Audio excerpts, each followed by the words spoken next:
So what is a basic protocol? So again, although the techniques that we see with MR have largely evolved over the years, the basic overall protocol has largely been the same. For the most part, first considering the anatomy.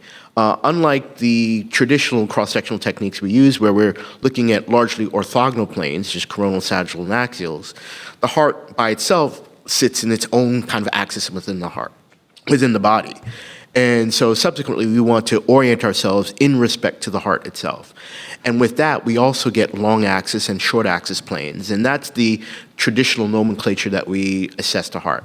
We have a vertical long axis, horizontal long axis, and the short axis. These are the axes that we typically use for all forms of cardiac imaging, whether it be MR, CT, nukes, echo, allows us to correlate across different modalities. And as you can see here, we get robust information of the myocardial anatomy and looking at the overall contractility of the ventricles. Now, again, looking at an overall function, pretty much every protocol can be separated into two major categories. And then with that, we can add some optional features.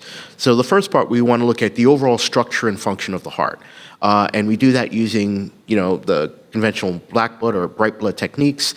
The bright blood technique, the steady state free precession, SSFP, is really the workhorse for most of cardiac imaging.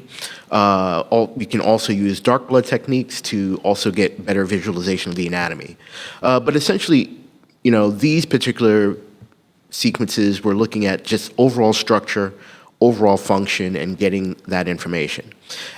As we start to get more specific information about the myocytes, about the myocardium, essentially we're going into tissue diagnosis. This is where, after injection of gadolinium, we can look at different features of the myocardium. We can look at its perfusion, either at rest or in some cases looking under stress conditions, and then also looking at viability, looking at basically the pattern of gadolinium after we've injected to see what areas of increased extracellular volume, increased myocyte injury leads us to understand where there are abnormalities.